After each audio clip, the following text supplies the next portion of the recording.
Bom, vou mostrar para vocês como que eu perdi R$ 5.900, R$ 6.000 aí com o day trade. Não perdi, né? Mas foi um stop. Já vou começar logo o vídeo assim, que eu não planejei muito esse vídeo, nem os outros que tem aí no meu canal, porque é como se fosse não, é um registro para mim mesmo. Acaba que algumas pessoas assistem, é, se identificam um pouco com a estratégia, com a técnica, outras pessoas com o papo do momento ali que eu estou passando, mas esses vídeos é um registro, uma carta aberta para mim mesmo, de uma para ser uma forma como se eu pudesse me expressar, como eu estou vivendo, as minhas atitudes, os meus medos, os meus receios, né? E com isso eu observar depois e aprender, né? Tanto no momento de me expressar, quanto no momento que eu assisti isso depois, e até no momento ali que minha mente, minha mentalidade percebe que eu tenho um compromisso de outras pessoas ver, então eu tenho que ser mais verdadeiro possível comigo e com essas outras pessoas. Porque a gente sabe que no trade hoje em dia aí, o que mais tem é pessoas mostrando só o que elas querem para vender alguma coisa.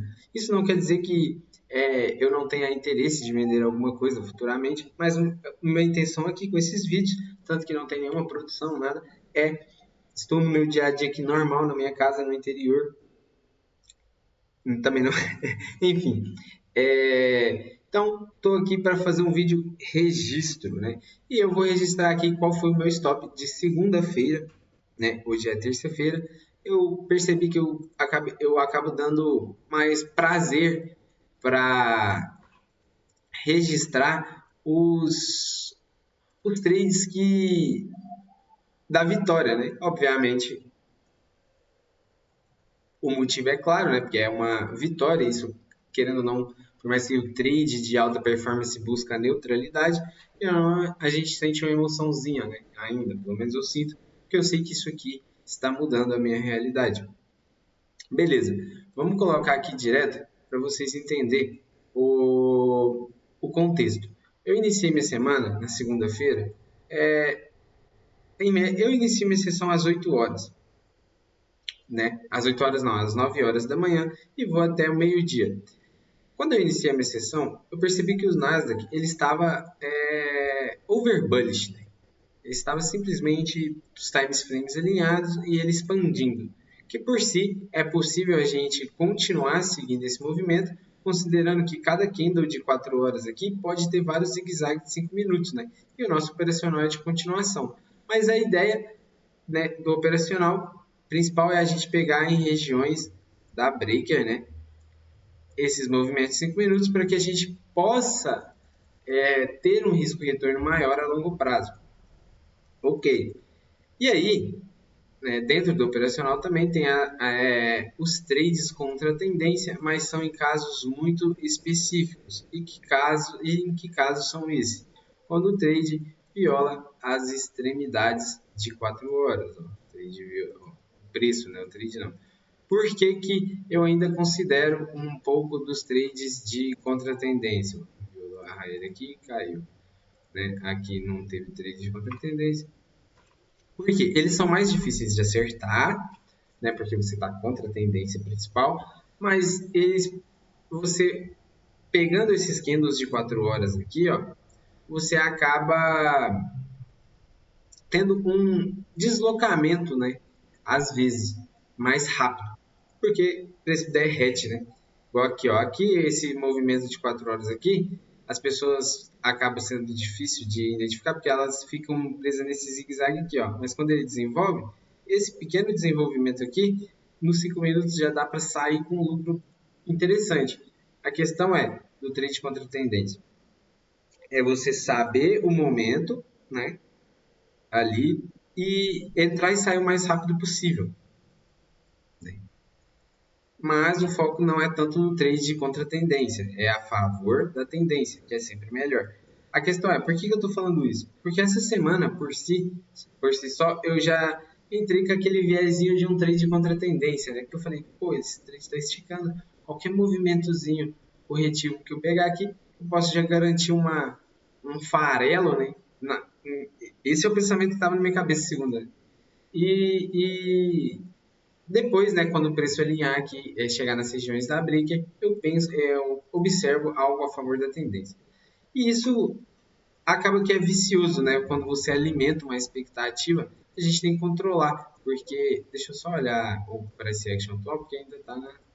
A gente passou das meio-dia, eu também não vou focar em nada agora. Tá.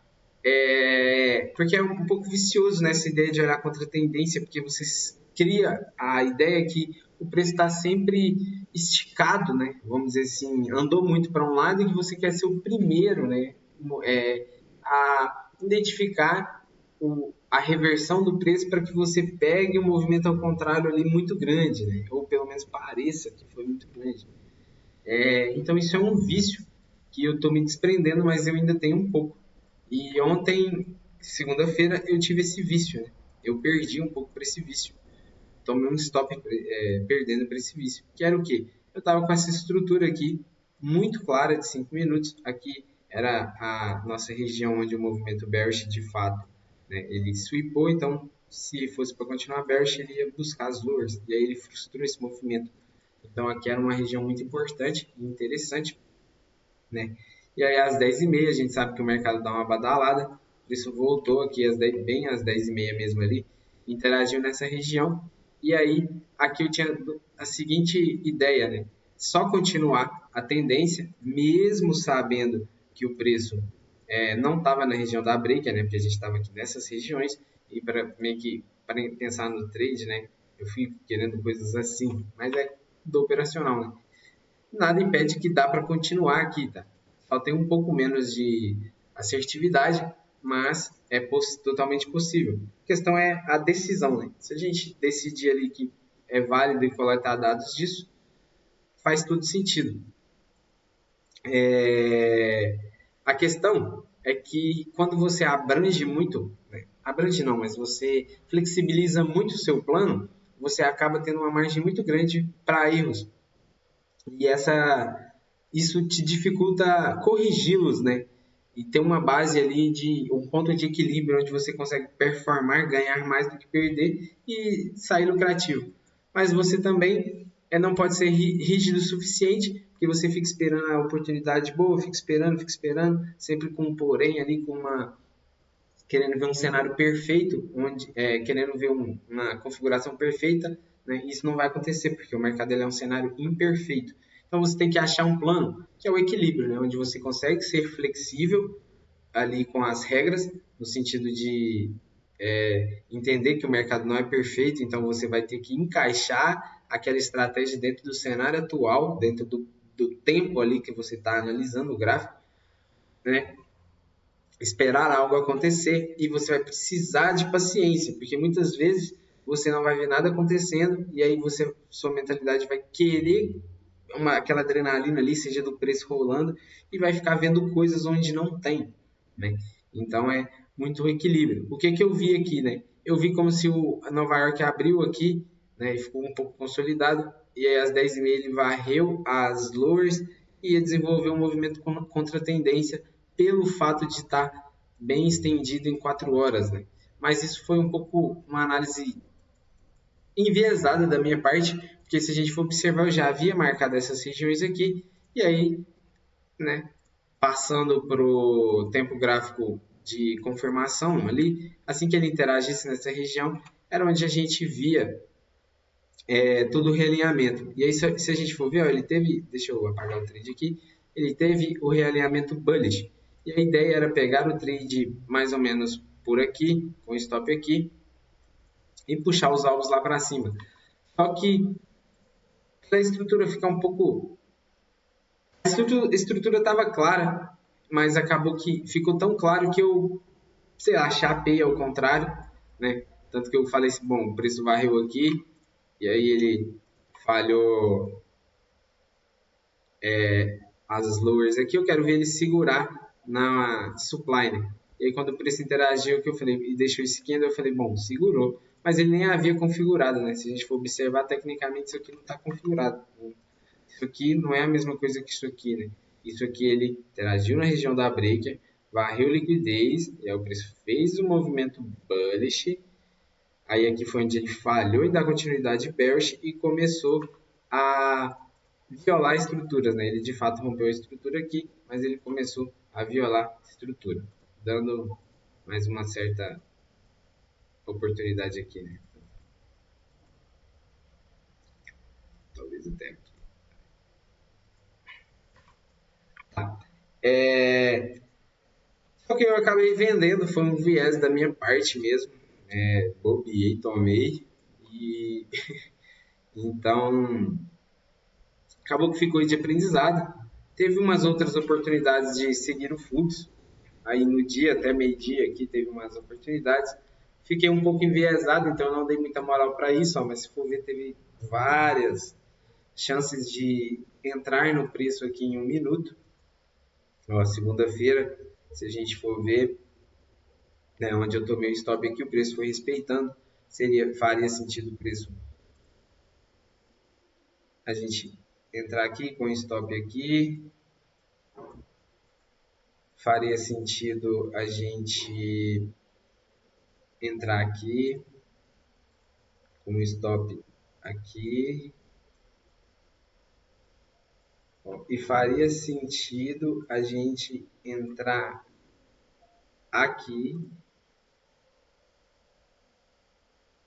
stop aqui, ou até mesmo mais, aqui em cima não é tanto, não, isso aqui não, faria sentido mais aqui, ó. Não, aqui também faria sentido, porque aqui foi onde ele quebrou a estrutura de fato, mas prefiro padronizar aqui mesmo. O stop seria aqui embaixo, e aí, aqui ele teve outra oportunidade, eu não sei se ele, aqui seria oportunidade, então deu umas oportunidades aí de seguir a tendência mesmo. Ó, aqui já era a parte da tarde, tal. E aí o preço só continua bullish, né, desenvolvendo até o cenário que a gente está hoje, um dia depois. Mas, ó, quantos trades teve a favor da tendência e por eu flexibilizar o meu plano em ter trades contra a tendência, inclusive o trade que eu fiz hoje, que me pagou mais de 10 mil reais, né, 12 mil reais, tá aqui, ó, contra a tendência, e eu tomei um stop a favor da tendência. Claro que esse ó, aqui pode ser que se configure outra coisa, mas para mim já está tranquilo, né? Porque que esses trades contra a tendência tendem a ser mais difíceis, né? E esse aqui, a favor da tendência, eu acabei sendo um pouco equivocado. Então, por que eu estou mostrando isso? Porque aqui eu acabei me equivocando, né? E há um tempo atrás eu deixaria isso pesar a minha mentalidade como se eu tivesse, não soubesse interpretar o cenário do mercado ou não soubesse o momento de entrar. Por mais que o gatilho de entrada a gente e a nossa narrativa a gente acaba sempre refinando, que é igual um profissional. Um pedreiro, quando ele começa, ele geralmente começa, ele geralmente não, ele começa como servente, pegar os materiais, mexer a massa, carregar coisa para o pedreiro, e aí o pedreiro começa a dar uns toques, começa a te ensinar, e aí um dia o pedreiro falta, aí você já faz o trampo do pedreiro, e você vai evoluindo. Você participa de projetos, passa os anos, você consegue desembolar várias coisas. E qualquer profissão é assim. No mercado não é trade, não é diferente disso, né? Você treina uma narrativa, você desenvolve uma narrativa e você vai refinando o seu gatilho ou os seus gatilhos de entrada. Então aqui, ó, observa que teve vários gatilhos do meu horário de trade até o final dele, ó, aqui teve vários gatilhos que poderia ter pagado bastante, mas eu enviesei em negociar ao contrário, que é algo ruim, mas de tudo nem tanto. É algo que é corrigível. Como? Dar atenção aos critérios de cada gatilho, né? Por exemplo, aqui, por mais que era um trade contra a tendência, não fazia tanto sentido assim. Então eu vacilei nos critérios, né? Foi mais na vontade do que na técnica, porque a minha estrutura era bullish, então eu peguei um conceito aleatório do Smart Money, que seria uma possível varredura de liquidez aqui, e acreditei, né, criei a ideia da minha cabeça que o preço ia realinhar, mas foi totalmente só a vontade. Tanto que aqui ele fez a mesma coisa, né? Ele teve a varredura de liquidez e continuou. A questão é, voltando no que eu estava no princípio desse vídeo, além de deixar registrado, é para dizer que para você lucrar no trade, você tem que ter uma estratégia onde você consegue repetir ela consistentemente, porque essa estratégia ela é como um plano de proteção e uma proteção não contra o mercado. O mercado ele está ali sendo movimento para cima, para baixo, e ele está ali para ser negociado mesmo. A proteção é contra você, você de não ficar negociando na emoção, né? Porque muitas pessoas vendem aí o raso do trade e aí elas falam, ah, não, é emocional, é emocional. E de fato, o trade, ele, não é que ele é emocional, ele depende das suas decisões, não somente da sua técnica. Então, você pode ser um cara que tenha uma boa narrativa, uma boa técnica, mas você é ruim nas suas decisões. Você hesita quando você tem que ser agressivo e você é agressivo quando você deveria estar hesitando a entrar, não hesitando, né, mas evitando, se protegendo. Então, trabalhar esse lado, né? Como? Tendo confiança na sua estratégia, refinando ela, né? Treinando mesmo ela, observando ali o mercado depois que já passou, e colocando um tempo, né, uma kill zone, porque não adianta você só, por mais que o mercado dê essa sensação de ser 24 horas, não adianta você ficar ali por conta o dia todo, aparece um negócio para cima, você vai, aparece para baixo, você vai, porque isso acaba você entrando no loop de quanto mais você arrisca, mais chances você tem de sair negativo, né? Porque mais você está se arriscando. Então você tem que ter aquele equilíbrio ali também de saber quando entrar, né? Garantir o seu e saber quando não entrar, né? Não é aquela coisa. E isso ajuda você tendo uma estratégia alinhada, um tempo definido, né?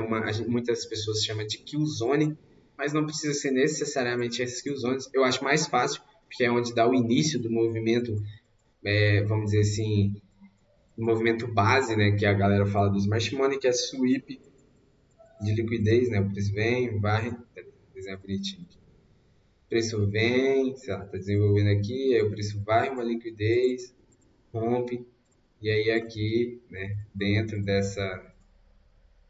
desse range aqui, se torna viável a ideia de que o preço tá, os fundos estão rompendo os topos, os fundos vai continuar rompendo os topos, né? Os fundos sendo respeitados, os topos rompidos. E aí a gente segue essa premissa, né? Então a gente quer entrar aonde? No alicerce ali, né? Que é quando o preço rompe, quebra e swipa, rompe, e aí ele volta para interagir nas nossas regiões que fez o sweep. E que a ideia é basicamente essa, né? A grosso modo falando. Só que aí existe toda uma estratégia, vamos dizer assim, montada, né? Para que não fique tão vago, para que você consiga olhar um passo a passo, né? Eu consigo olhar um passo a passo e executar de uma forma mais metódica. E é onde entra o início do vídeo, que é fazer aquele equilíbrio, né? Ó, então, o trade, agora falando um pouquinho do cenário atual, eu expliquei esse trade aqui, o porquê que eu fechei ele aqui, né? Porque que ele poderia realinhar bullish. É o que está acontecendo com muita dificuldade, porque isso aqui, de fato, pode ser o primeiro movimento bullish que vai falhar em buscar esses alvos aqui e aí iniciar o movimento bearish, cujo eu estava com viés ontem e tomei o stop. Mas isso aí falando de hoje, eu gosto de falar, falando que o vídeo já deu 20 minutos.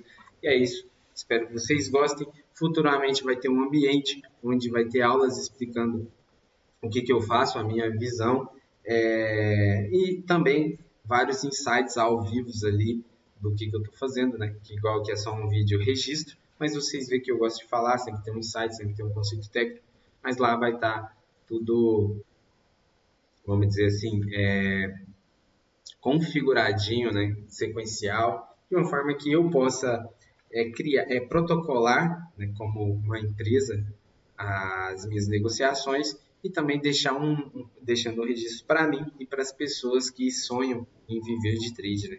Mas é isso. Esse foi o vídeo de muito conteúdo, muitos insights, mas é mais para deixar uma recapitulação de como eu tomei um stop de R$ 5.900 de bobeira, mas faz parte do jogo. Hoje estamos aí com mais de 10 mil de lucro, né? E tamo junto. Se vocês quiserem ver o vídeo do trade de hoje que deu lucro, vou deixar aí no link aqui desse vídeo, tá? É isso. Até a próxima.